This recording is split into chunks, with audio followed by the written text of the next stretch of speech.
as people find their seats, we're going to get started. Welcome. Hello.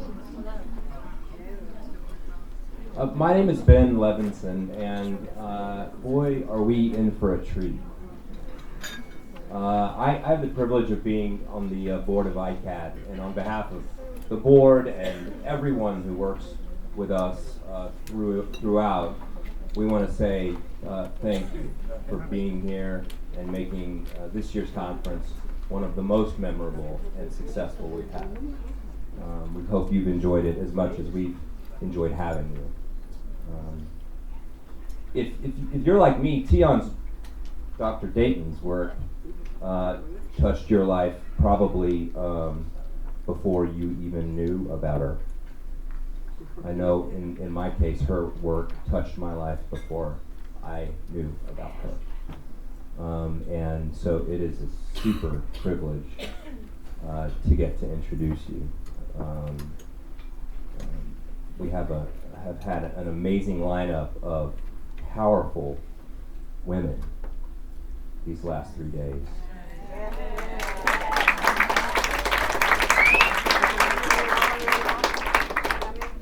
And you are among them, certainly. I'm going to read a little bit about her. In case you didn't know, Dr. Dayton is one of the early pioneers of psychodrama, widely acknowledged as a leading global expert in its practice, theory, and neuroscience, and is, in addition, an internationally renowned speaker, expert, consultant in trauma and addiction, ACOAs, and self-help related issues. She's the author of 15 books, including Neuropsychodrama, the ACOA Trauma Syndrome, Emotional Sobriety, very good one, Trauma and Addiction, Forgiving and Moving On,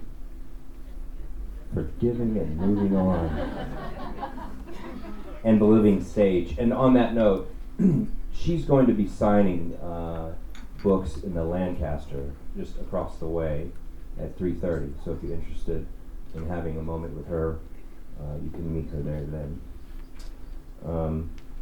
She's a senior fellow at the Meadows Behavioral Health Care. She's the president of the New York Psychodrama Association, a fellow of the American Society of Psychodrama, and a winner of the Scholars Award, President's Award, and Gratitude Award, and a former editor-in-chief of the Journal of Psychodrama.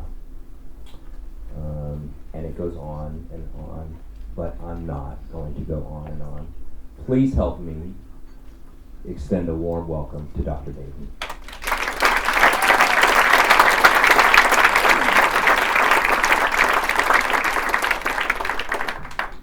Hi. So I'm very happy to be here. I need to ask you for some indulgence. In the plane, in the airport on the way here, I pulled my back out. I think we're echoey on here right now on the mic. And it was one of those things of getting up from a chair and thinking, I'm not sure I can keep standing up. So I really pulled it out, and I have everything from the drugstore, from the pharmacy, and I'm wearing one of those belts. So I'm in a tender space, and I'm usually pretty physical. If just avoid me if you would, and that's as hard for me as for anybody else. But I'm really in a tender place. Is that okay? Yes. And the other thing is, I want to take Tylenol so it doesn't hurt as much. But that sometimes gives me an allergic swelling. So I thought I'd meet you before my cheek does that. I just, we'll be fine, but it's not normal.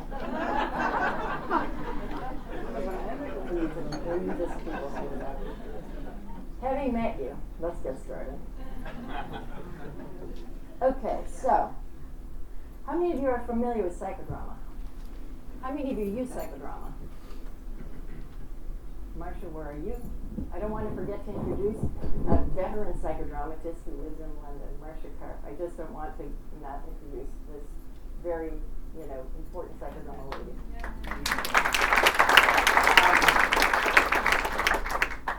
So, how many of you are using it in your practices, in your treatment facilities, how many of you would like to How many of you are afraid of it? What I do, what I've developed over the years in the field, this model that we're doing today is called relational trauma repair. Does this sound okay to you? I feel a little bit. It's okay. This is the best we can do? Can I move it down just a tad so it doesn't? Lower. Just, it feels a little echoey, but then I'm a little odd today, so. That's better for me. How is it for you? Okay, great. So the addictions field, one of the things I love in the addiction field, I'm an ACOA, and my life of recovery started when I became aware that I was an ACOA. And one of the things I loved about these week-long treatment programs that and Gary Seidler, who has opened the field for ACOAs. So one of the things that happened for me was that psychodrama just really did this. It just opened me up in a way that made it possible to move through things quickly. And by quickly, I don't mean it took a short time. I just mean I could get to feelings that were numbed from just the trauma of living with addiction, right? Feelings go numb, and they stay numb. So you all know the trauma dance, right? Of why that happens? Or is that familiar? That's a thinking mind shuts down, but the limbic system revs up. I don't want to bore you. I want to stick to my subject.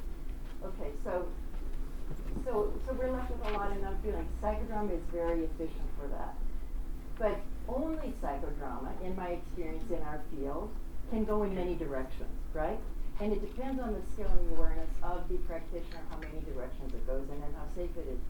So when I was asked by somebody many years ago to create a model, I said, let me do it, but it's going to take me forever to create it, so I will keep the model for myself.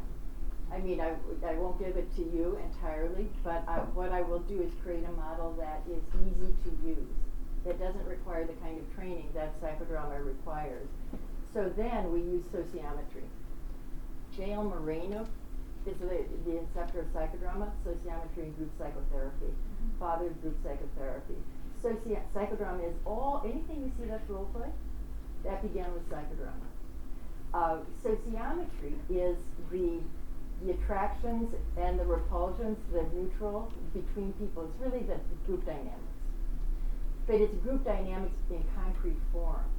What I did with that I found against sociometry was somewhat limited for my population, because you can, and you'll understand this more, ask a few questions and then you run out of steam as a group. I love the psychoeducational approach to the addictions treatment. How many of you use that approach? In America, it's all we use. This is psychoeducational. It's both experiential, but it will educate, so that's even efficient. It will connect your groups, it gets them out of their chairs, it gets them into feelings but not flooded. That's the idea. It keeps them moving around the room, not just 2 or 3 times, but as many. The biggest group I've done this with is 1,000, and it was like a clock. It was like watching clocks, because it just kept going like that. So if you get efficient at it, the model will work with itself. And Moreno's belief, each one teach one. Moreno is in a group, each person becomes a therapeutic agent of the other. So this model is about connecting other people who have more to give each other at any given point in treatment than I often have to give them, right? They're in the same place. So what we want to do is create sociometric opportunities for clients to connect with each other, because what they're sharing from the place they're sharing can have more value in terms of the healing. And I just can't get there as the clinician for every patient every time, but they can get there for each other. Is this making sense? Yes. So without further ado, we have this much of a working space, and I think I don't think we can move back really. So we'll just work with what we've got. Does that sound okay? Yeah. Whoever feels warmed up, the first thing I started with is the feeling floor check. I started this because I had a very depressed trainee. America cut all the budgets about 20 years ago, and he had groups of 30 and 35, and they said do therapy with them. And we were all just sick for him. And then I thought, wait a minute, if anyone should be able to provide that experience, it should be a trained psychodramatist. So that's what started this. I started putting feelings on the floor. I didn't tell psychodramatists for ages. I thought they'd think I was doing something heretical, but not so. The psychodramatists liked it. What to explain? Feeling checks? Do you ever do them in treatment? I just couldn't stand another feeling check. I just couldn't. I mean, how are you? Happy, glad, excited, I just couldn't do it. So I thought, what if I put it on the floor and get it to move and get it to be alive and get it to be more real? That's this. You can use any feelings you want. This is all in RTR. I didn't bring that material with me, but it's relational trauma repair, or it's in also neuropsychodrama. It's in that book, this model. Everything you see here, there. And you will hold it up, please. This is all in RTR. So, laid out easily. We have other somewhere. In psychodrama, we never think we know it all. We think, if you don't see what you want on the floor, you stand on other and write it in. There's nothing sacrosanct about these feelings. They're the ones I wrote that day. Add other feelings. I think it's cool if you're a long-term treatment to have people participate. Have the clients write the feelings. Have them decorate the feelings in art. Have build your feeling library. Walk over to a feeling you're experiencing right now, please. Anyone who's doing that. Psychodrama is all about warmth. Pretty soon we'll lose it. Get a few more people moving around. A few more people. There's room for more. You're warmed up. Don't hesitate. Come on and find it. Mill around. Okay.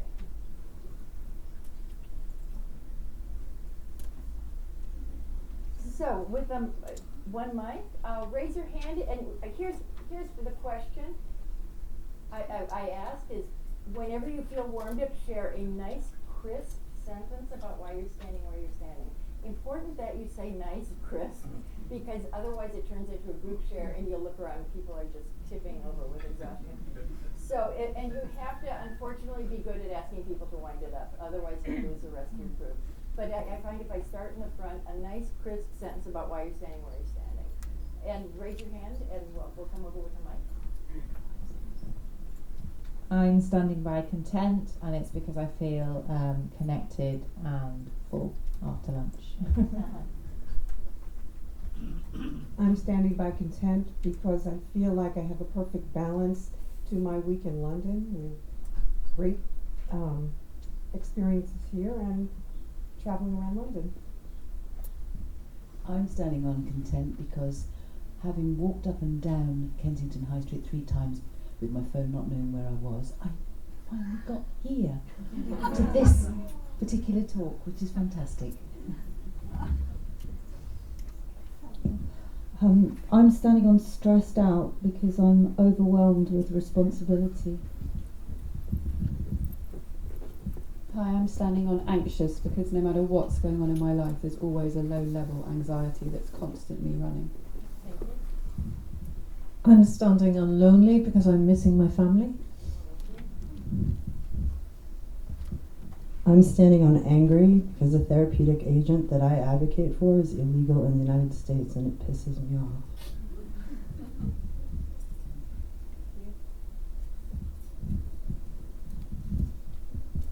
I'm standing on other because I couldn't find excited. I was so excited to come. I'm standing on depressed. I turned it the other way up because I'm not.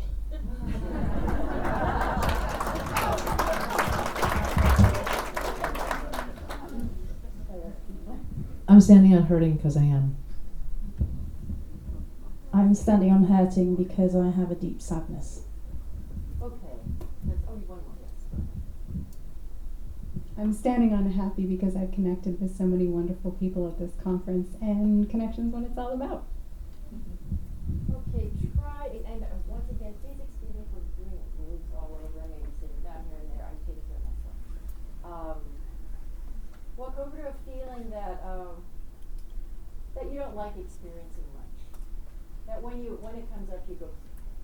Now you will recognize that as a subtle warm up into trauma, feeling you don't like experiencing.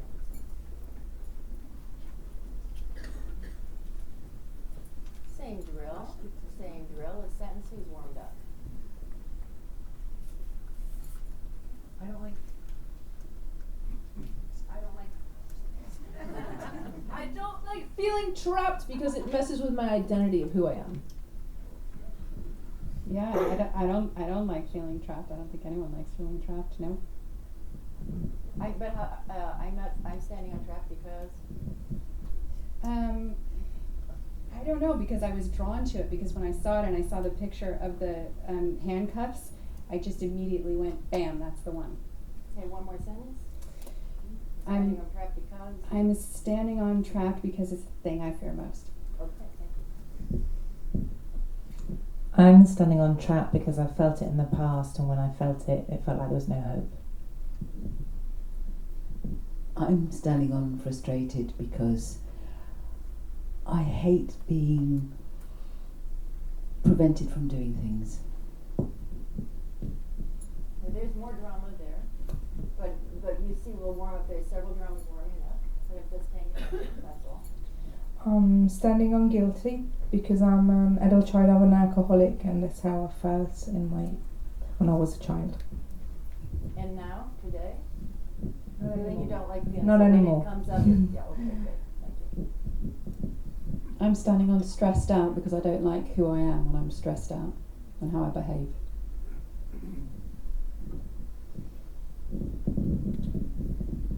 I'm standing on angry, but I don't mind feeling angry, but it's my rage when I tap into my ACOA rage which I did lately. I finish a sentence if you would. When I tap into it, I did lately. I feel out of control and I feel very sad.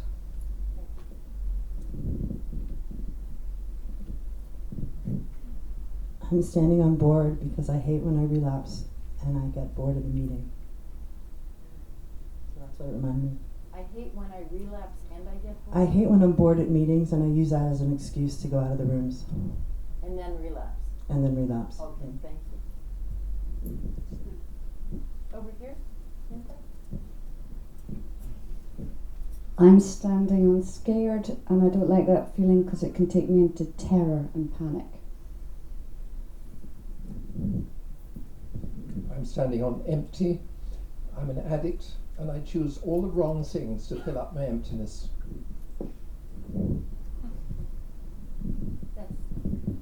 That's already, that's a complete, right? That's us all there. Thank you. So beautiful. I'm standing on anxious. I don't like the sick feeling and the pressure that I feel when I get anxious. One more, and when I feel that sick feeling, When I feel that sick feeling, I feel like I won't cope. and when I feel like I won't cope, When I feel like I won't cope, I won't survive. I'm sorry? I won't survive. So so we know there's the place to start with the drama. If we were in a treatment situation, when did that come up before? When did that feeling set in? I don't mean to warm you up and then leave you hanging there. Will you forgive me? Are you okay? Okay.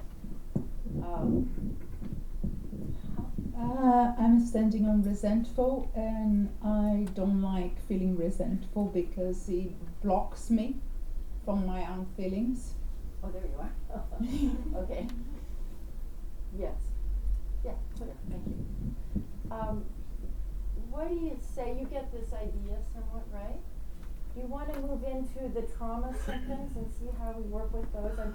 Would you like to be seeing some psychodrama today? How many of you want? I figured as much because I'm hearing that, so that's why I want to show you the warm-ups, and then we can. If somebody's warmed up, we can do something. Okay, so if you could lift these up, and Minta, if you could find, or Craig, if you could find the other pile with the long symptoms on them, and just scatter those the way these have been scattered. If you all want to stay, do you want to stay up here and do the next thing, or do you want to sit down and have different people be able to come up? Or okay. How does it feel to stand up here and do this in this group? Also, it feels good. Okay, good. Good.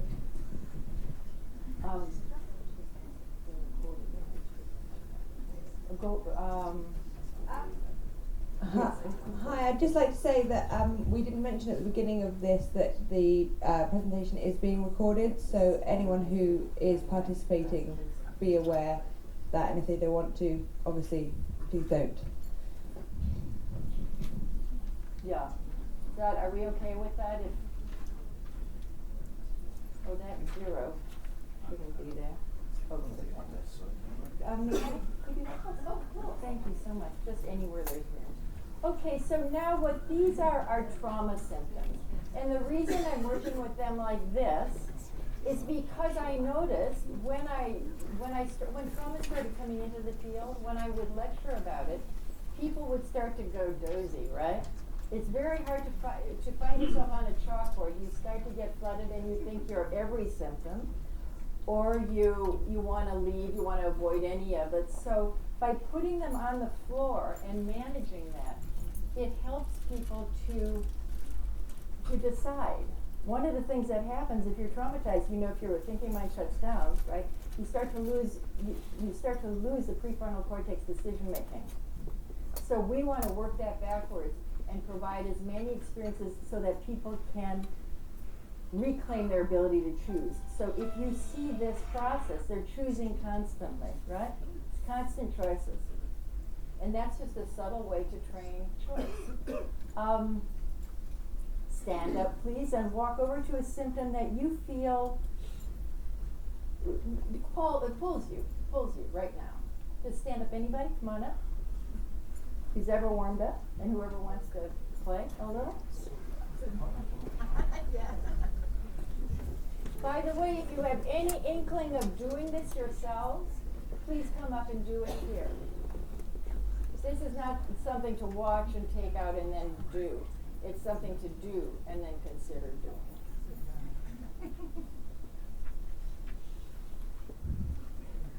And it's you'll feel what your clients feel, and that's good.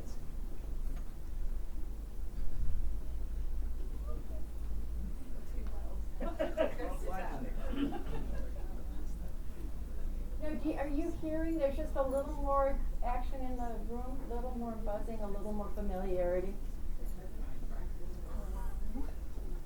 Okay, so it's same thing. Now, a sentence about why you're standing where you're standing, please. Anybody who's ever warmed up. Can you all hear? If you can't, you're good English people who say, I can't hear. I'm trying to get Americans to act like you act. So I'm standing here because I have a vigilance, just put it on the floor and it just He's right over here now again, we missed that, yeah? Yeah, so I'm standing on hypervigilance because that just screamed at me when it was put on the floor, and that's certainly something I constantly do. Do you have any sense of why? I'm an ex-partner of an alcoholic, and I learned to be quite hypervigilant in that relationship, and that carries on in other relationships. And so it started there? Mm-hmm. Okay, thank you.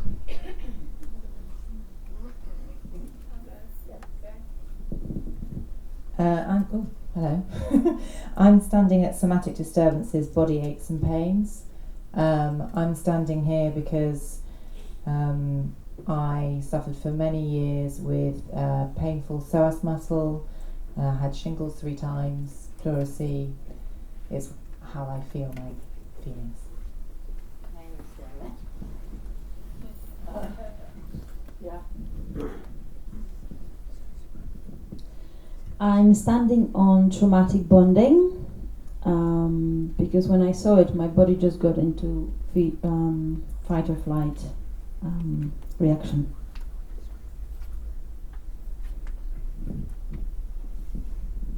Hi, I'm standing on cycles of reenactment, repeating painful relationship patterns. I'm standing here because when I saw that, my heart started beating very fast and I didn't want to stand here. and it's because I keep repeating painful relationship patterns. Thank you. I'm standing on high risk behaviours, speeding, sex, spending, debting, working, because I do all these things because it gives me a buzz and it stops me thinking about myself and feeling, really. I'm standing on tendency to isolate or withdraw because it's safer when you're completely on your own and you don't have to interact with people.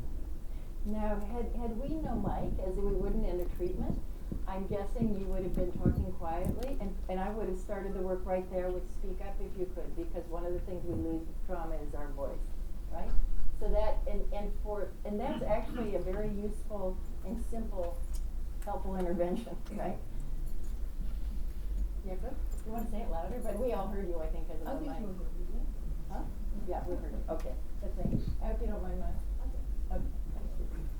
I'm standing on loss of ability to take in caring and support from others. I never actually lost the ability, but I never asked for help. I suppose I've always known this too shall pass, and I'm not very good at it. So in all my, I suppose, nearly 30 years of recovery, I've never had a sponsor, and I've always come to these sort of things. So. May I demonstrate doubling with you? Doubling, yeah, sure. I'll show you. Just hang on to that. Right. Doubling is when you speak behind. You don't look at me, actually. You don't see me. The classic position of the double is actually this. If my back were better, you'd see it better, but it's this. Now, I don't do that because we don't touch without permission in the field, but what I'm showing you is that I'm not here. My voice is in service of our protagonists for the moment. But I will speak a sentence about what I think is not being spoken from your role. Yeah? So, or I might send an open sentence that you can complete. May I do that with you? Okay, so when I asking for help makes, you keep the mic. Right. Don't worry, I'm not warming you up to do it. It's only doubling. Okay. Asking for help makes me feel. When I ask for help, I feel. Well, I don't ask for help, so. Less of a man. I don't feel a man. Well, there's the sentence. Less of a man.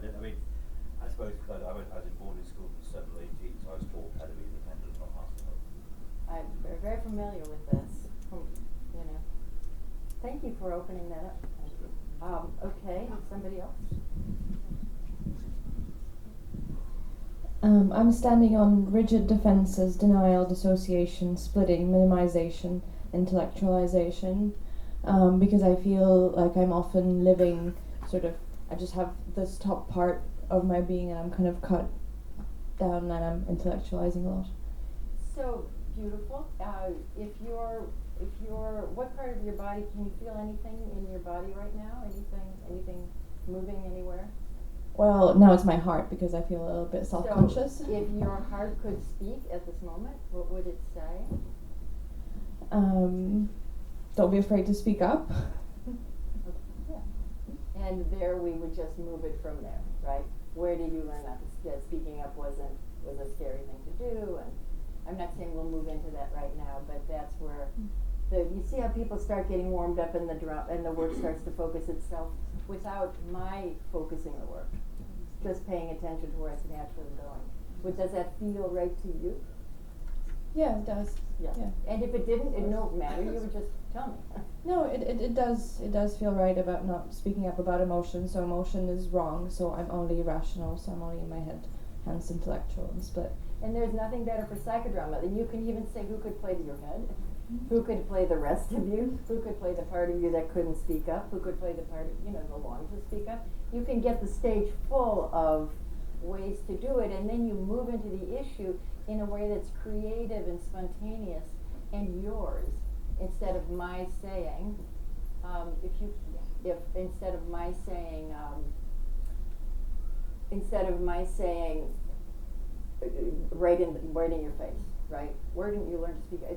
This part of the part of the brain that shuts down with trauma is the word forming part. So my wonderful questioning can do you less good than my being able to move you into something that you're moving into anymore. And I realize I just threw a lot of words at you, so, but you understand what I'm talking about? Yes. Okay. One more. Intimacy issues. Yeah, I like to have loads of friends and know everyone, but not too close. And that's been a problem in, I guess, all my relationships. So nothing better than psychodrama for that. Who could play someone you could be a pal with? Who could play someone you could be a little more of a pal with? Who could play someone you could be intimate with but maybe wouldn't? You know, you can just follow it down the line. Breaking everything out into roles. One more. I picked loss of trust and faith because I'm a child of 2 alcoholics. They both passed away. But this dovetails to shutting myself away and isolating myself immediately when that happens. Do you want me to show you a soliloquy? What that is? Do you want to do a little soliloquy? Okay, this is also sometimes colloquially called a walk and talk. Are you with this? Is this what you want today? Yes. Okay, so we're at 2:30. We break at 3:30, right? Okay. I just want to feel more warm up if we're going to do work. If we're going to do work, we need to be warmer. So I don't, you know what I mean? Yeah. Yeah. But in trauma work, if you were free. Yeah. No, that's true. I felt it too. And actually, we could have gone right into something for a moment there. Is that what you felt? Yeah, that's your read, right? Almost.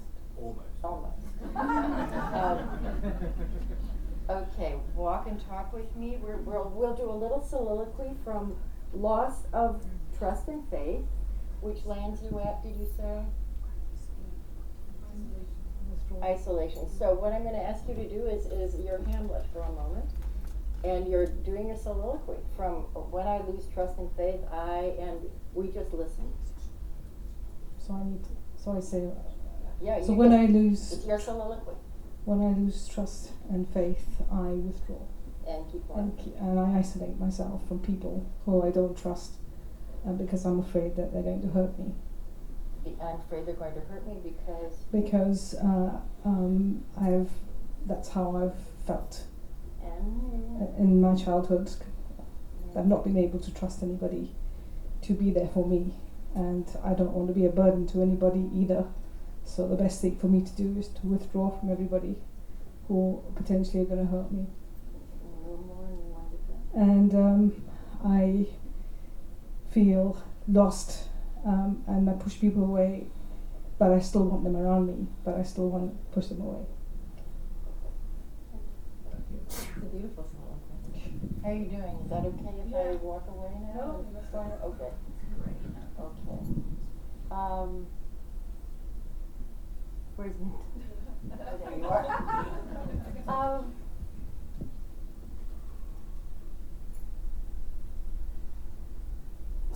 I think maybe there's one other thing I want you to see with a couple other things you can do with a floor check. For those of you who are standing together on things, could you talk to each other, please? What we call, there isn't too much of that going on, that's why I haven't shown it yet. But one thing that can happen in a larger group that's so useful is just say, stand with the people talk with the people you're standing near. And then people are what we call in psychodrama sociometrically aligned, which means that the people who feel easily triggered and overly reactive are standing together, and they can share with each other. The people who are feeling relationship issues can talk with each other. So the people who are feeling, I forgot to cut that in half, cultivation, hypervigilance can talk with each other. So can you show us that for a moment? If you're standing with somebody on something, talk with each other. And if you're not, if you feel comfortable just talking with someone near you, or what you can do is walk over to a place you are comfortable talking, but just chat a bit together. Is that making sense to you from out there? Remember, these papers can say anything. Any program you're working with, the papers can say anything. Any group you're working with, the papers can say anything.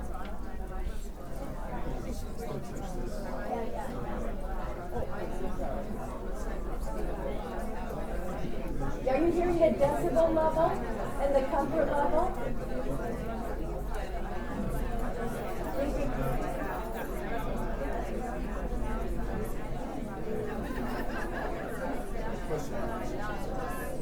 People are even talking to each other.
What's your name?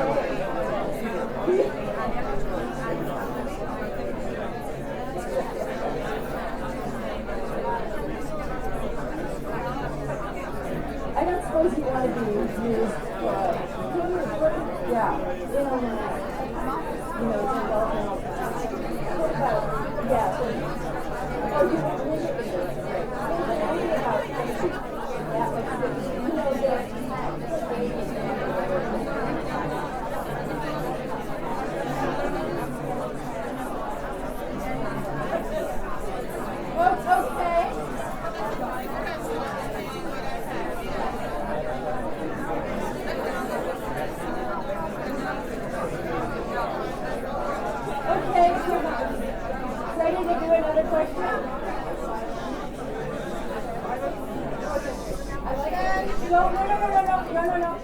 Don't help me. Thank you very much, but this is what I want. So this is what I want. This is a group that's engaging, right? So whenever people help me make it quiet, I just want to edge myself in there. Eventually they pay attention to me, but I know a group's working when they start to ignore me.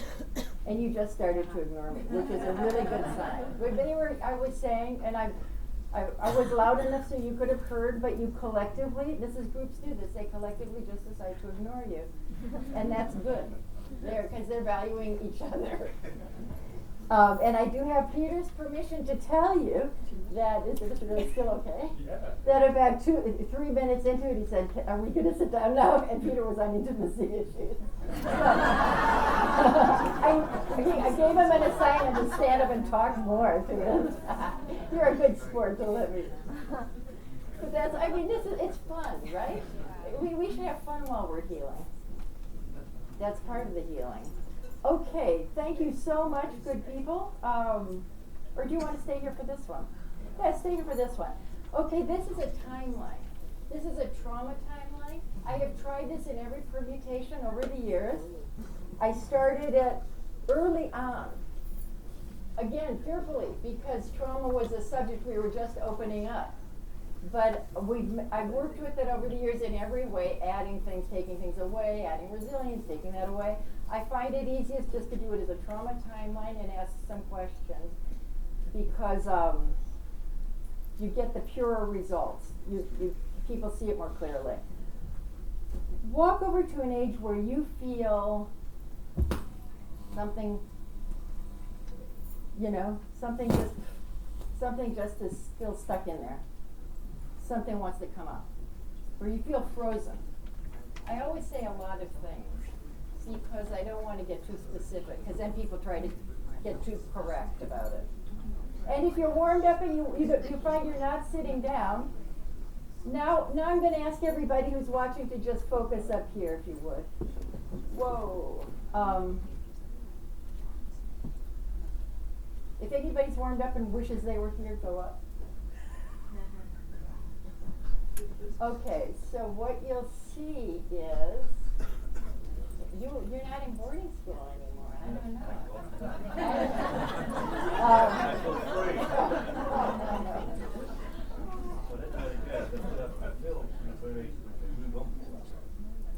Oh, it doesn't feel present for you to work on that stuff. Okay. No, I mean, I did a lot of that when I went in that park.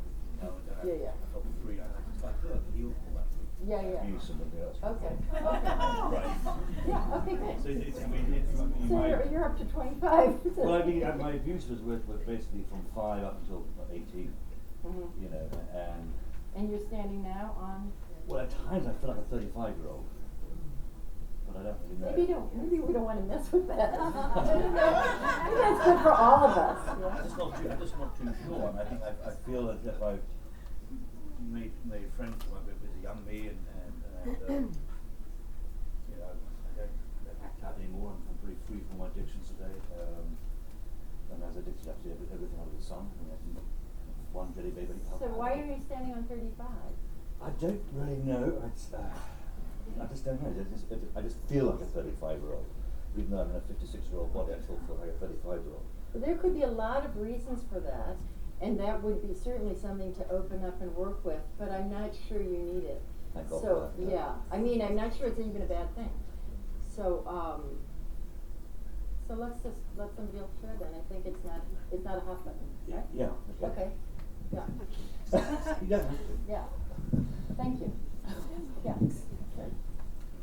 So I'm standing on 35 because that was when the relationship with an alcoholic I had ended. I still feel I carry bits of that with me. I haven't quite let go, maybe, or bits of the behaviours I still do. You are on hypervigilance. Mm.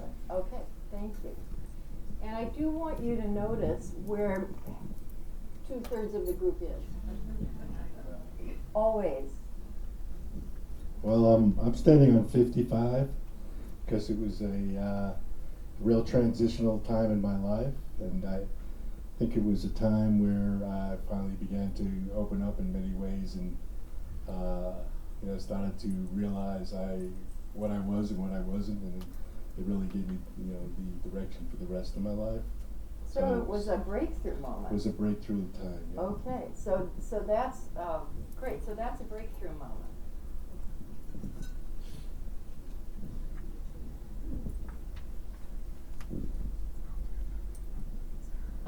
I'm standing on 10. Yes. Why am I standing on 10? I guess at 10 I felt like I became the adult. I became the adult where I took on the role where I didn't need any kind of. I was not a child anymore. I stopped being a child. And what happened at 10? At 10 I was just doing my own thing. Nobody was involved. And yeah. Okay. I grew up then and stayed small at the same time, right? Yeah. Okay. More to be revealed. Yeah. I'm also standing at 10 because at 10 my consciousness of being conscious began. I also became an adult, but I felt like I switched roles with my mother at that time because that was the first time when, come from a family where there was a lot of domestic violence and alcoholism, especially. Right to the meat of the share, if you would. Right. It's frustrating. I'm sorry, because if we go into too much story, right? Yeah, this isn't the moment for it. So right. Okay. So this is when I became conscious that I had to take care of my mom. I had to take care of my mother. Yes. See, so may I use this as a bit of an example? That's hard to say, right? I mean, it's hard to know. So it's very, very frequent to circle around it for a little while. And sometimes it helps to be in a situation like this where you can say, because you understand the constraints of this model, I can say right there without, making it difficult for you, I hope. Was that easy enough for you? Yeah, Yes. that was, yeah. No, I do psychodrama with my students, and here I was going into the story myself. Exactly, so you knew what, but we all do. For good reason. So there you go. And how are your knees doing? Mine are shaking. I get somatic double feelings. Are your knees? My knees are okay. I can't say the same about my chest. So if your chest had a voice? It feels tight. It feels like it's constricted. Just say, give your chest a voice. My chest wants to explode. No, give your chest. I am the chest. I'm the chest. Okay. I want to explode. Yeah. Okay. And one more sentence. I want to be free. Okay. Okay. Thank you. A couple more, and then we'll just move into a little bit of a drama.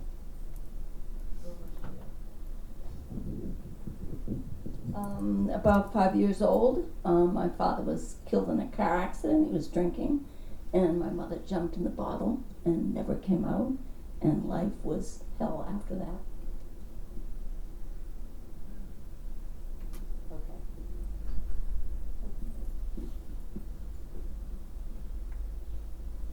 Do you want to work on this a little bit? Sure. Okay. Is this okay with the group if I select, because this, it feels right there. Is it right there, or am I misreading? It's right there? It's right there. There are a few things that are right here, but just my mind's going over here or here. You tell me. Speak up, tell me. Is this okay? Is anyone going to be sad? Is it very hard not to take care of everybody? I'm like, I've never gotten over codependency. Okay, does this feel right? Okay. May we go here for a little psychodrama then? Yeah. And may I thank you all for putting yourself out here as a thank you.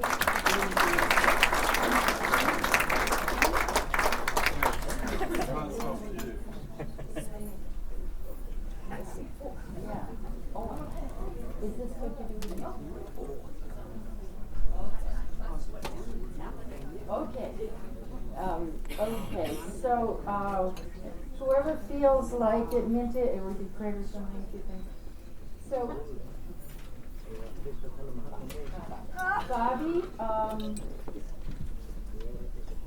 Bobby, who's here?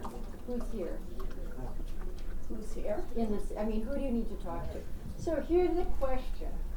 Who do you need to talk to? Do you mind if I do a little training while we're doing this? When I set scenes, I don't set scenes that will be shocking to people, right? Or take somebody to their worst fear, like to the car accident, for example, right? It's too, I don't know. And I don't want to put you in that vulnerable position. So I start mild, and I always let the protagonist lead the way. And here, I want to just tell you quickly, in Psychodrama we have 5 elements: the director, the protagonist, the stage. We use the stage and we use space as part of the therapeutic environment. Distance, closeness, big, small. The group, you are the group, and you are part of this process. And the auxiliary egos. And Bobby will, always the protagonist selects the auxiliary egos. And Bobby will do that selecting. You can say yes or no. Yeah? You can say yes or no. You can choose anyone. You can choose more than one person. It's your stage, and it's your process. And I am here to serve. So. Yeah. And who is Jackie representing? Jackie's representing little Bobby. So okay. If you could get down. And where on the stage? Right there. Small. Because you're little. On my knees or? Sitting. Anybody else we need in here now?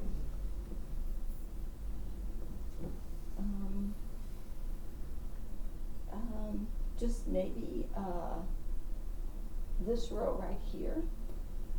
You would just sort of stand and witness together as a support.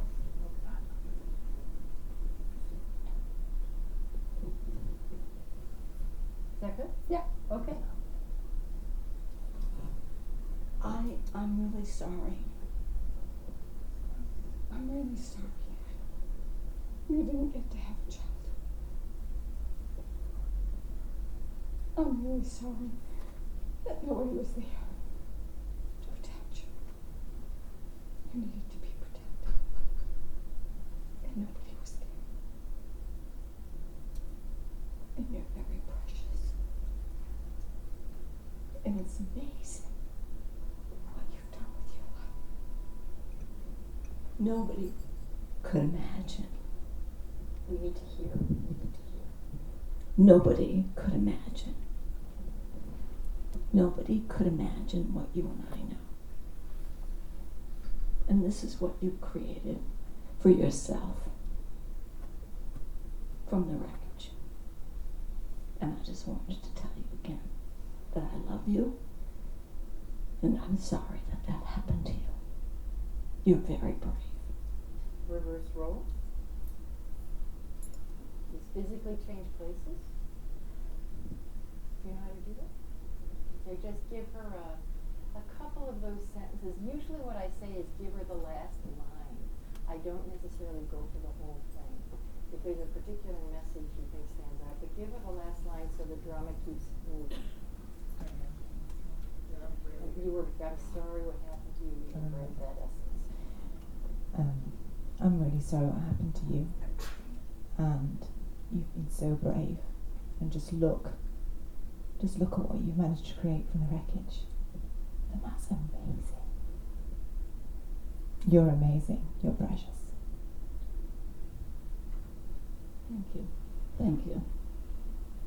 It's nice to look into your eyes. Because I see that reflected. And I never saw that reflected before when I was little. And you have beautiful eyes. You're a beautiful soul. Thank you. Thank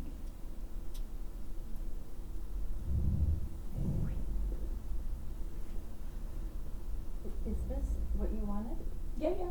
Okay, I don't want to, this looks like it's a psychodrama that's happened before many times, so you're right here for this, and you know this. Well, I haven't done a piece. I just, Like this. is what came up. Exactly. Yeah. So I don't want to take you back into the rest you've done, right? Yeah. Because my sense is that it's done. Yeah. Okay, great. Yeah. So, little Bobby, what do you want to say to this adult part of you? Thank you for never giving up on me.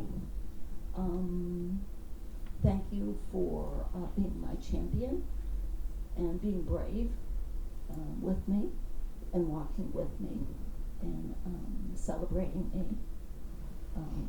Now, can you stand up? I'm using space. Nice to meet you. Nice to meet you too. I am walking with you. Yes. Thank you. Thank you. Thank you. You know that. Yes, I do. Thank you. May I ask you a question? May I interview you in role? When you get upset, you're not doing anything that's making me think this. It's more of a teaching moment.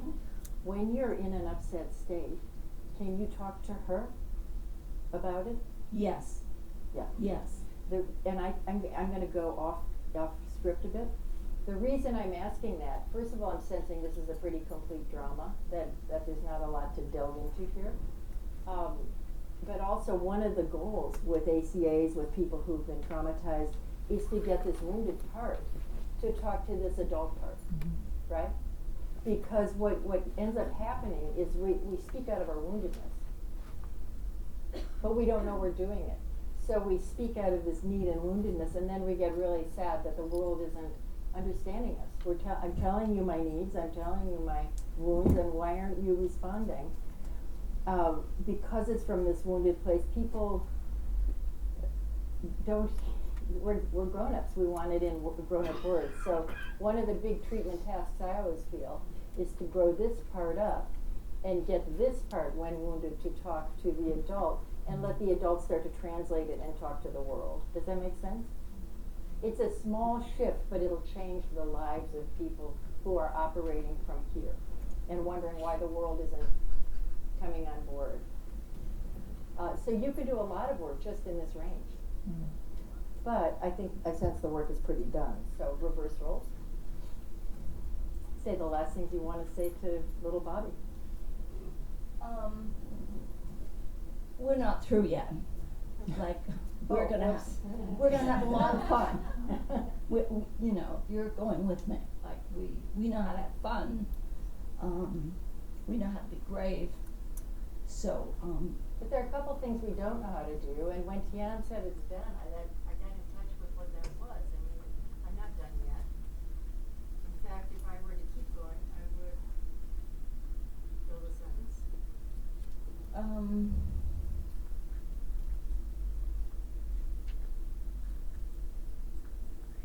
What I'm trying to okay, I guess I would look at the depth of loneliness that I can go to sometimes. Is that correct? Is that what you're looking for? Yeah, yeah. That. Why, when I said you were done, you let me know I was wrong. You let me know enroll.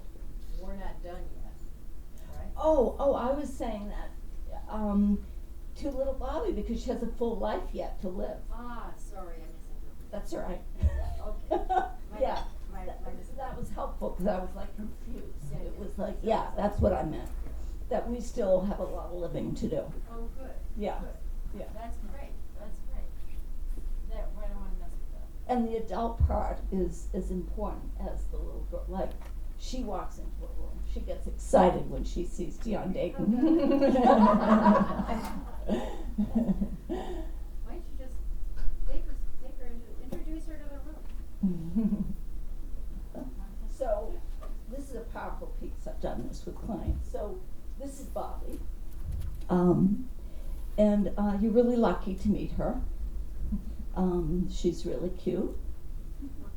She's really fun. She has tremendous compassion. She loves to learn. She's brave. And she's followed Tian Dayton from the States to England, London. So thank you all very much.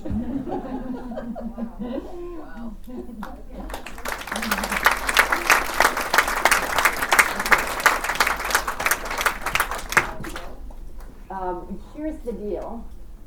We would normally share and de-roll, and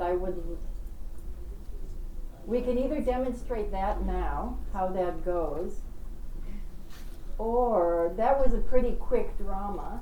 If we had another short sort of talking to moment, we could do another and then take 20 minutes to share and de-roll, or we could do that now. You want to see something else? Okay. Okay. What? Yes, de-roll. Just take it off. Say your own name. I'm not your witness. I am. Yeah. Yeah. Yeah. Did you de-roll? You're not little Bobby? Okay. Is somebody else warmed up? Does somebody have something right here? Don't be shy. If it's there, just come up and say it.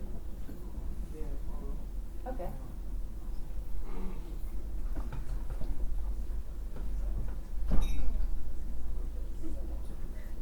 Well, you really don't want to? But here's the deal. The group is giving you the stage, so you need to choose to be here. Yeah, fully. So you do want to. Oh, okay. Okay. Who's here? Who are we talking to? And what's your name?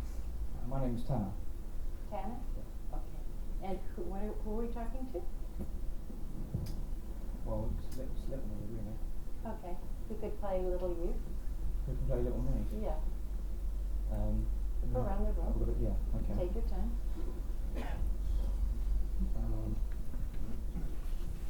Play Little Me.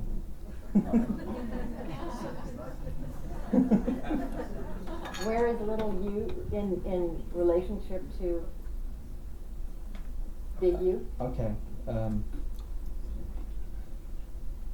So I've not done Psychodrama before, so I really don't know. I'm not sure where I should go with that. I think. Oh, is he close to you? Is he far from you? Is he big? Is he small? So he's a teenager. So I'll say about here, yeah. Okay. What's he called? Is he called the same thing you called? Did he have a nickname? It's called Taz. Taz. Okay, what do you want to say to Taz?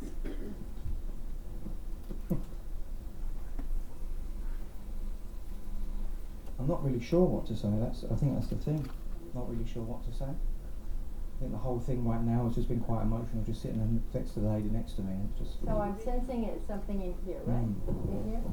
Okay, so may I come near you? Okay, what? I can't do it because of my back, but that's all right. Picture my hands here and speak from there.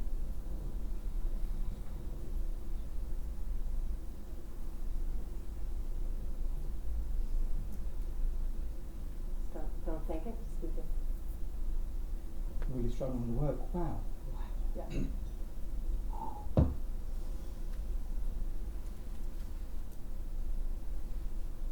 Now I feel about 5, I just want to escape now. That's really strange. Who could play you when you're 5? Don't know.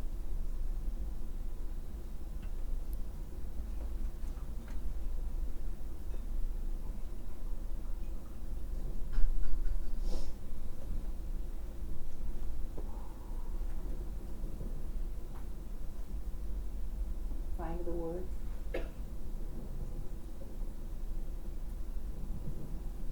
It's so blocked, it's so caught in my throat, I can't find them, So much to say. There's so much to say, I don't know where to start. Yeah. I don't know where to start, I don't know how it's going to sound if I start. Correct that if it's wrong. It's up here now, it's in my throat. It is all going to be okay, and it has been okay. Talk directly to this. Not talk directly to this part of you. It is all going to be okay. Reverse roll. Come on.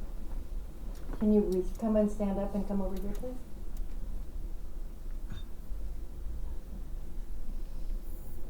Take it. Come over here. It is all going to be okay. It is going to be okay. It is going to be okay. It's all right.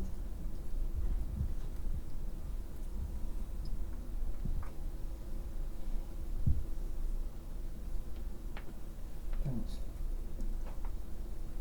Group, if anyone wants to double spontaneously, anyone knows how to do that, just do what I did. If you can double for what's going on here, there's not being spoken. Just jump up and double.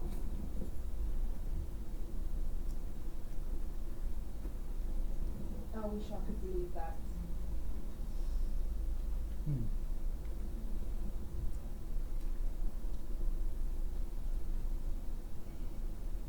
Only for the protagonist. Yeah. Or the protagonist in role reversal.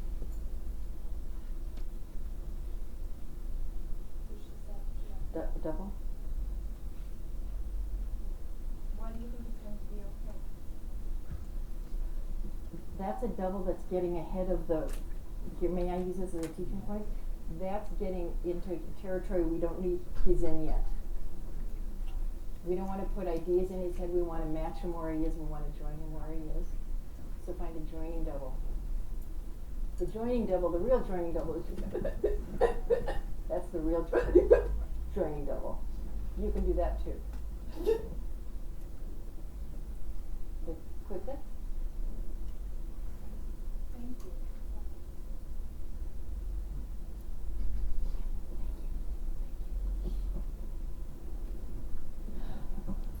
There's a double in here. Is that in there? Okay, let's hear it from you. Let's hear it from you. I don't believe you. In the microphone. I don't believe you. Again. Again. I don't believe you. Again. I don't believe you. Again. I don't believe Louder. you. I don't believe you. Stand up. Again. I don't believe you. How can you say that when I'm surrounded with this? Correct that if it's wrong. I don't see anything around me that looks like it's going to be okay. No, I don't believe that.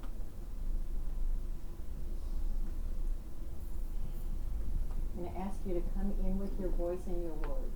Yeah. You have the stage now. Okay. Now talk. I do believe that, but I don't believe that at the same time.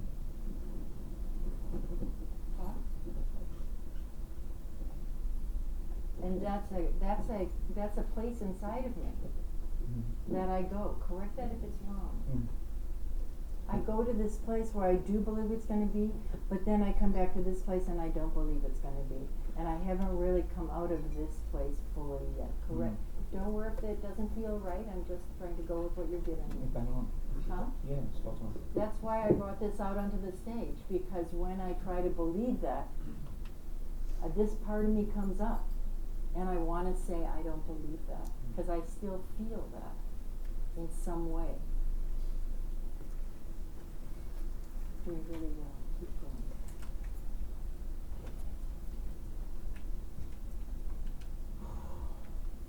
Let this part of you have a voice. Yeah, I do feel it, but I don't feel it. There's been times that I feel being an adult child of. No, you're 5. I'm 5. I don't know that. I'm 5. Yeah. Let the 5-year-old talk. Yeah. That's where the healing is. You're not there. There, keep going. Are we talking to the grown-up part of you? Or were you talking to parents? We went to Mum for a minute. Yes. So if I had the time, we would look around the room and see if you can see Mom. We won't bring her out into the drama, but where is she sitting? Who could play Mom for you tonight? Over there. Just stand if you would and say that to Mom. Not close to Mom. Not close to Mom. Correct that? Is that correct? A bit further away. Further away. Further away, Mom. Further away. Yeah. Is that far enough? That's okay. It seems a bit too far, actually. Okay, let's Sorry. Okay. I'm 5, okay. I'm 5. That's so confusing. Yeah. I'm so confusing. I'm 5 and I don't really know what distance. I really do want you. I want you far away. I'm 5. I want you far away. You're scaring me.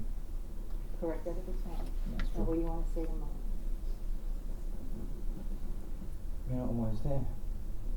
But you are there, but you're not always there. That's why I can't find the distance. You're sort of there, but you're not there. I don't know where you are. Yeah, come, don't come, push, pull. I don't know. I keep looking for you. I keep wanting you, but it's not safe to want you because. When I wake up, I'm not there. Keep going. You're doing beautiful. And then,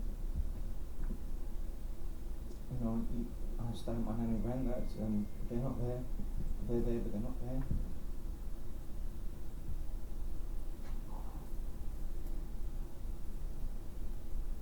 And I can't forget that. I can't forget that. It still lives inside of me. It's there, but not there. Yeah.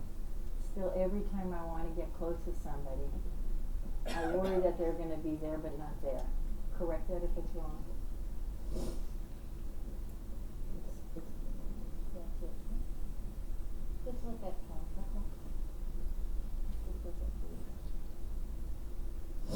It's okay. You're among friends. Let it happen.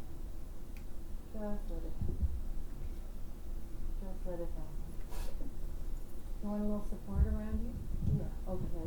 A couple of people who feel they could be support. Yeah. Just you don't have to touch your feet here. Can we touch you? Can we touch you? We can touch you. Okay.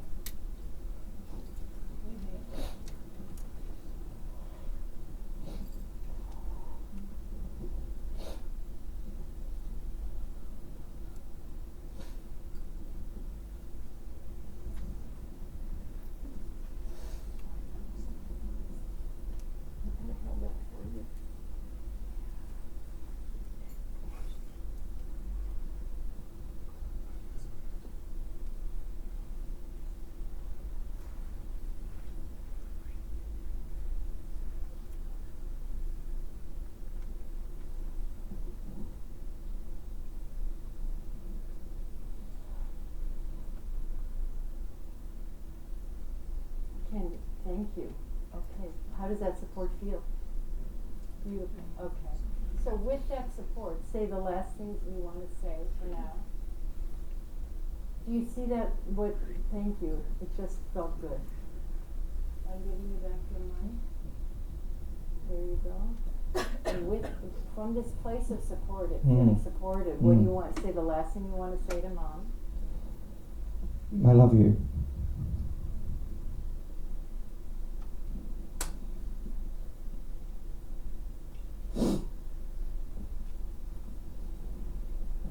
I really do. I really do. In me, it's a pure feeling. I just didn't know what was coming back from you. That's where I've been stuck. But I want to feel this love. I want to feel this love. I love you. I just didn't know if you loved me. Correct it if it's wrong. Yeah. Reverse roles with Mom. Take a step out there. You're going to reverse roles. If we ran over for 5 minutes, are you guys okay with it? It might be 10. I'm sorry. And Mom, I give him just that last line. Her. I love you. I love you too. Why couldn't you show it, Mom? Because I wasn't present. I wasn't present. I was in my stuff. And I was in my childhood trauma. It wasn't you. It was me. It wasn't you, it was me. Don't you have to live this out the way I have.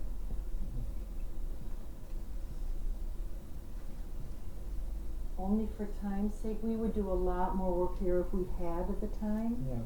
But because we're limited on time, Mom, Sorry about that. tonight, I'm sorry? Sorry about that, Sorry about that? I don't know, I apologise.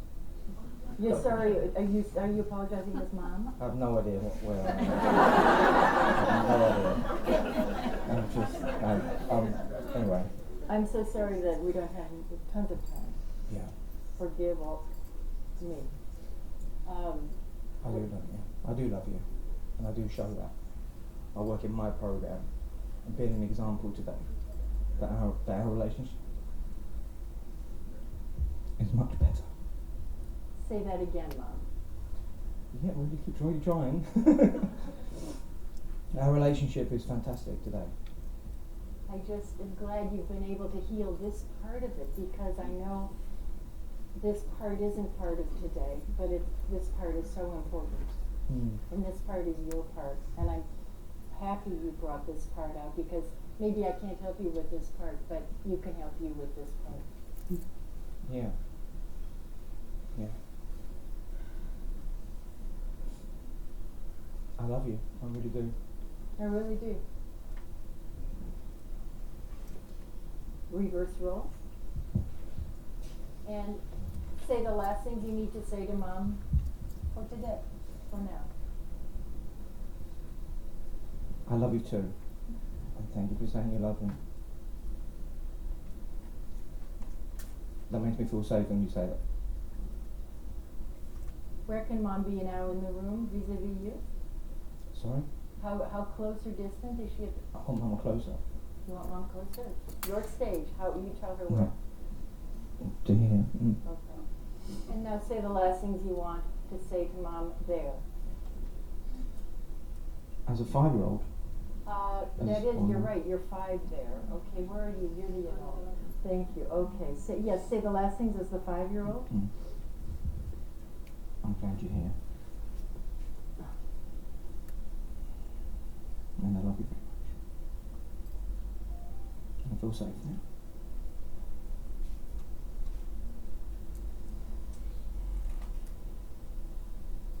I just want to hug, Mum. Hug?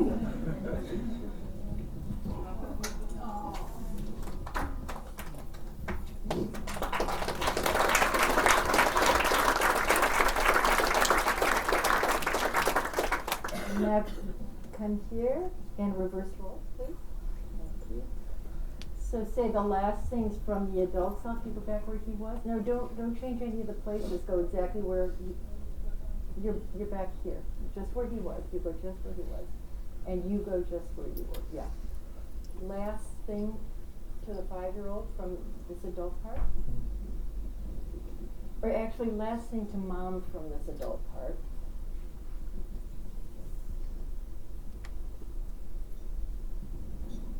I don't resent you at all. Well, I said resent about 5 times there. Interesting. You are inspirational, which is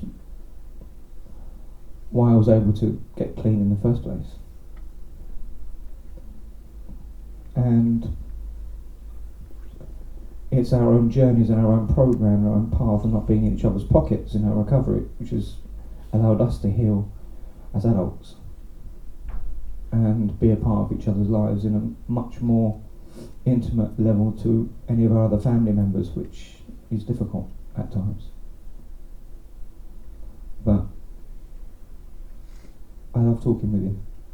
I love being around you. And you're so physically ill right now, and you're so powerless and unable to do things, but you're still sober, which is incredible. Which reaffirms I can get through anything.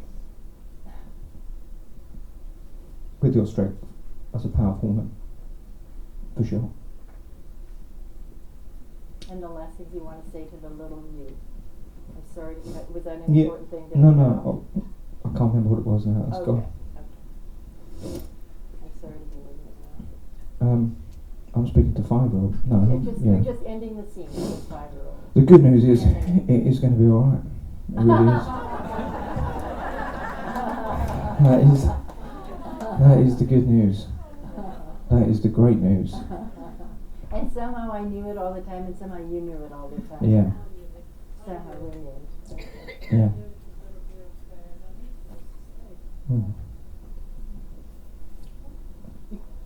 We need to connect with our stuff to be free, I know that. I can't push that way. Otherwise I'm a fraud. What we're doing here, if I'm not doing that, so I needed to connect with that clearly. Thank you. Beautiful. Beautiful. Thank you so much.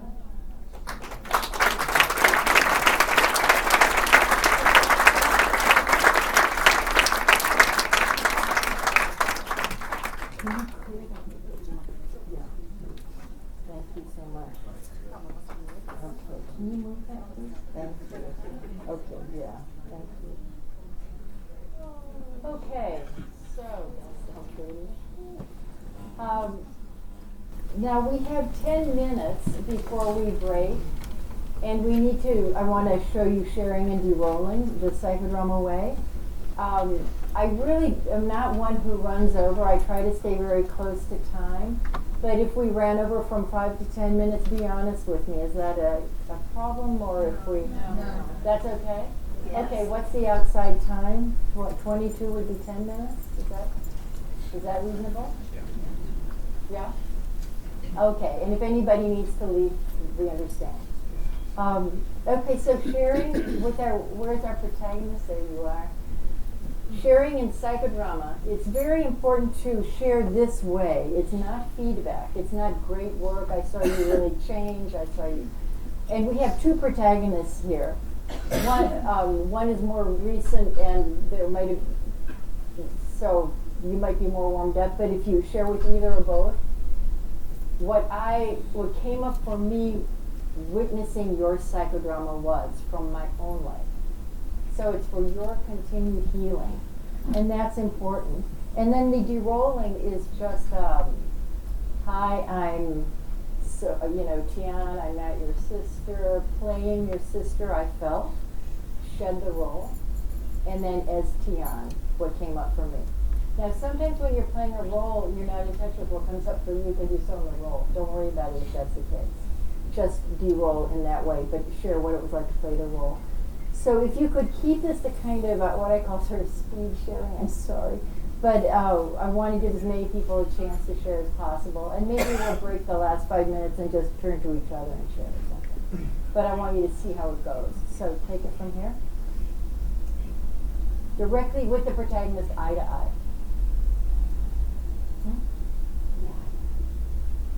Anybody ready to share? Yeah.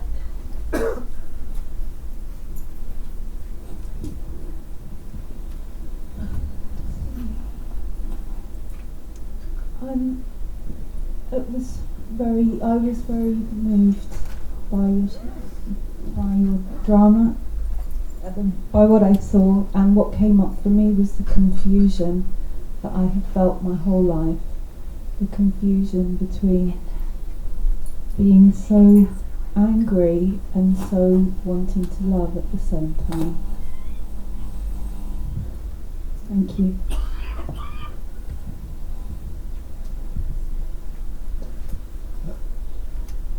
What came up for me was my adoption story.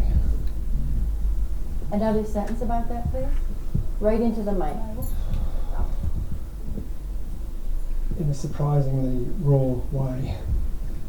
You shared something personal about that. What came up for me was share a feeling more, a little more, something connected, if you would, that for your healing.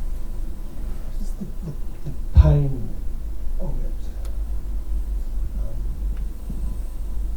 Yeah. Okay. So if we were in treatment, we'd go probably here right next, and they would just, I would just go here now, and then say, can we, with the share, can we hold the sharing, or something like that, because it's so warmed up. I'm sorry we can't do that for you now.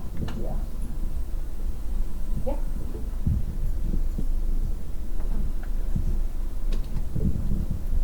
When I doubled as you, I was standing behind you, and I was actually feeling your emotions of this confusion so much, and I felt so overwhelmed myself that I couldn't be your double. I couldn't say those things, like it was caught in my own throat. And the only thing that did come out of my mouth was something I didn't mean to say. I didn't mean to say thank you, but then I felt like I wasn't doubling you. I was being what I was, the paper that I was standing next to, that creating a false identity for myself in order to please somebody else or say something that I expect others to say. So in that moment I lost my role as your double and became something that I project. What got triggered from my own life was? What got the overwhelming feeling of like this thing, what you were saying, getting stuck in your throat, your emotion getting stuck in your throat, your truth getting stuck in your throat. Thank you. Hi. I wanted to thank you for being so vulnerable and putting yourself out there. I really experienced that as a beautiful thing. What came up for me is my own abandonment from my addicted parents. And I felt that in my jaw, in my throat, in the pit of my stomach. I felt my own shame as I became emotional and my own criticism. And I felt a lot of compassion for you and for myself. And I feel very grateful to you. Thank you.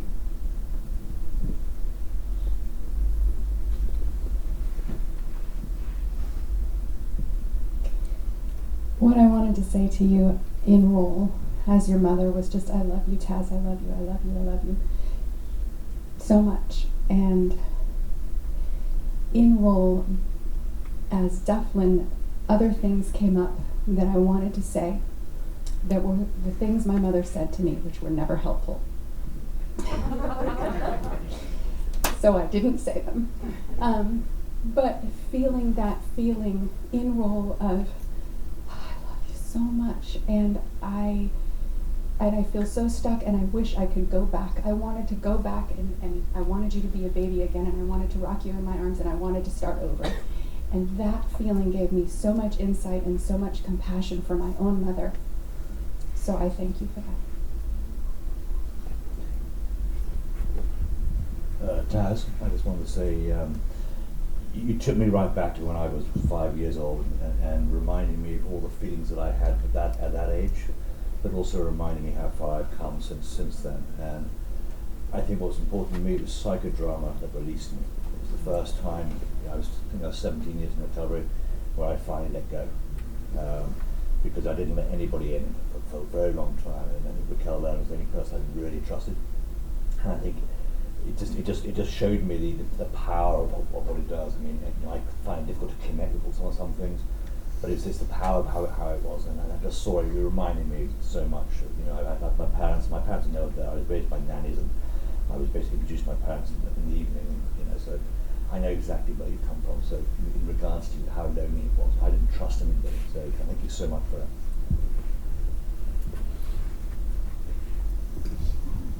Tian, is it okay if we give Bobby feedback too? Or are we just on time? Of course. Bobby, I wanted to thank you. When you said to your little self that look at how brave you are and how courageous you are for what you made out of your life, that helped me a lot. And I also felt that a pivotal moment in my life was when my cousin was killed by a drunk driver when he was 24 years old. And so thank you for helping me see that.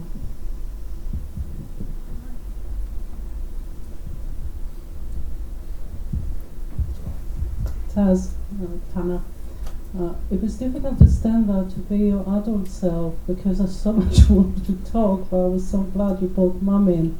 But the voice that was in my body, and I was feeling it, my legs were shaking, I just wanted to tell you that it is going to be okay, because I knew that. Because I met you a few years back and I knew how far you'd come. That's feedback, it's bordering on feedback. This is for what came up for me from my own life. Yeah.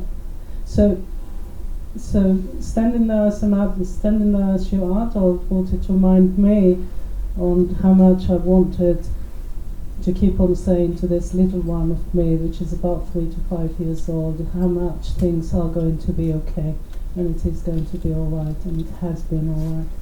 So thank you. Thank you. It's a subtle. Back here. Can I just, is that right? That's fine.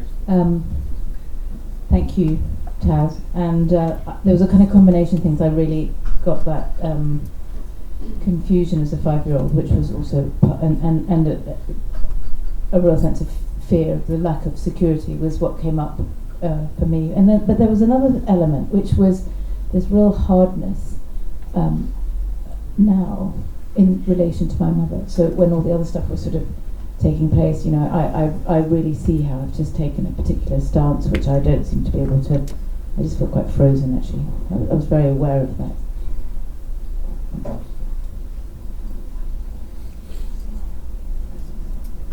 When I was your inner voice, and when I doubled you, and I said I wish I could believe that.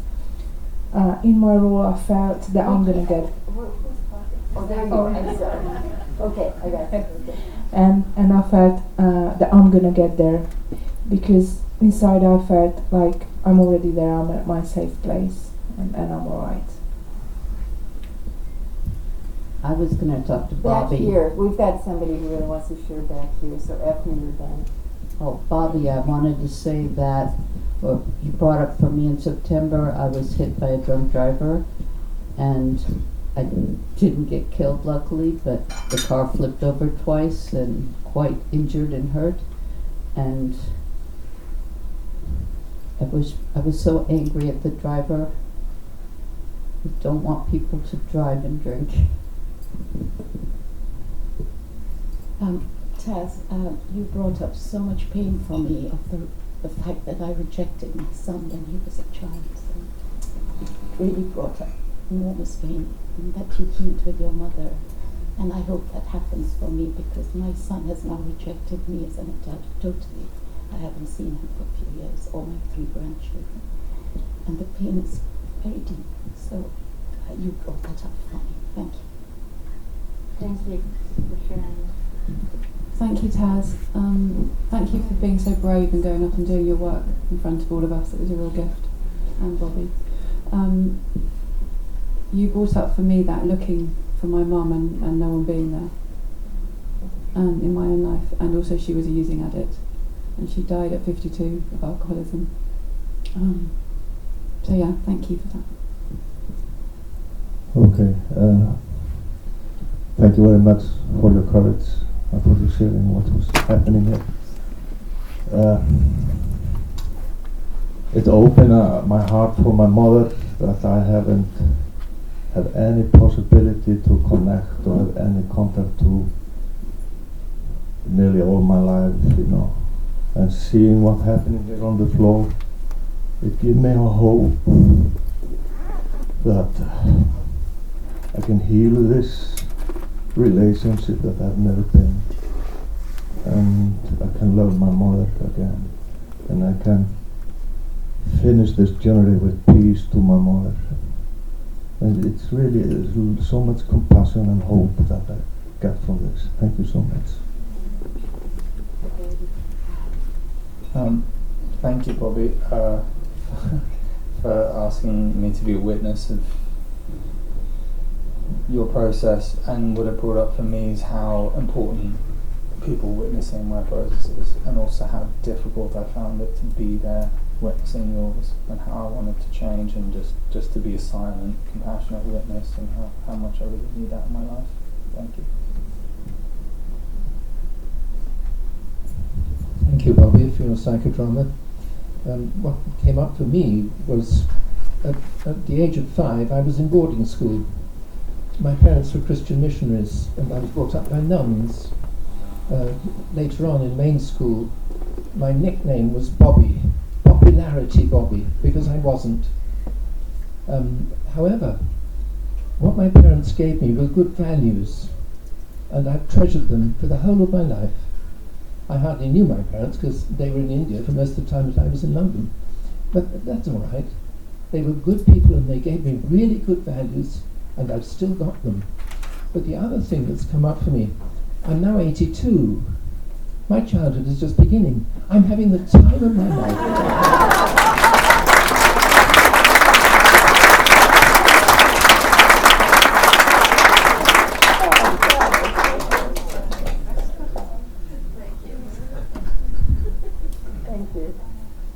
That's sort of a perfect place to wrap up.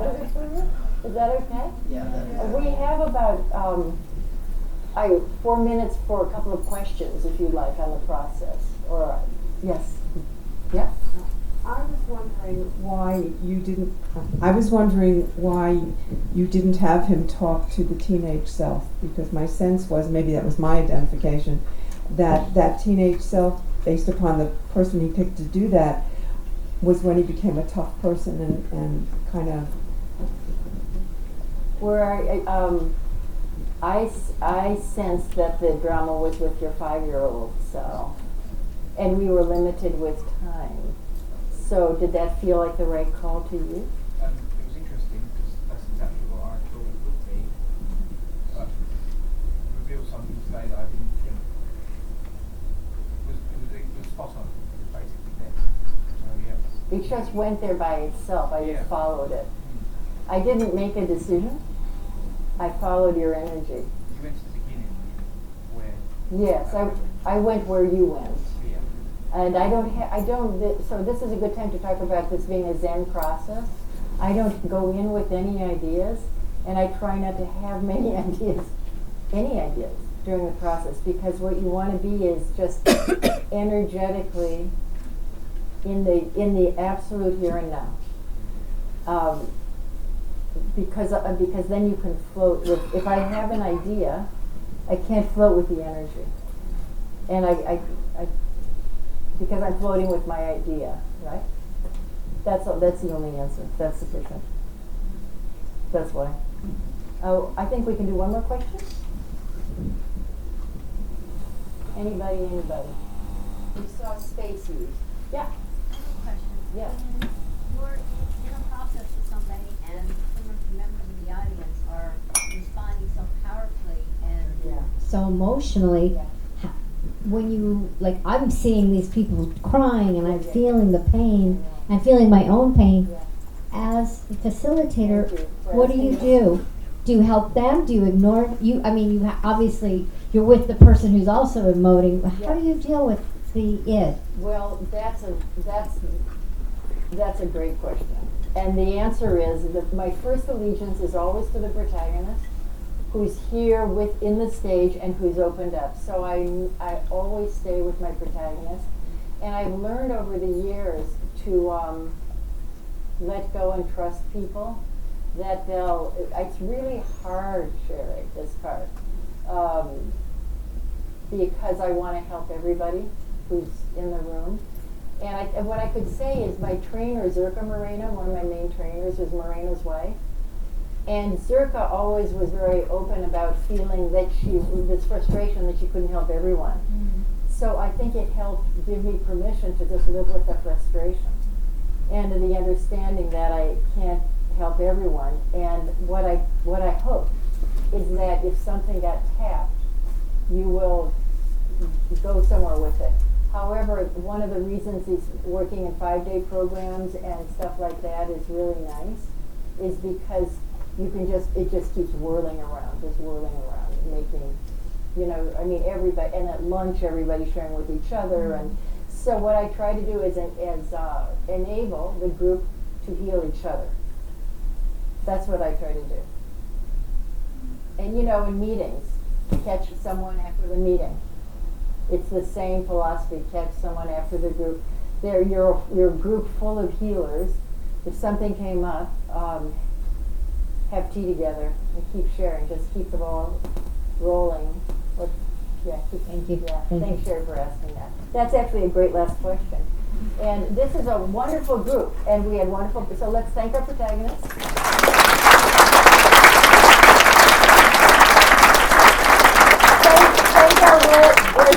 Thank our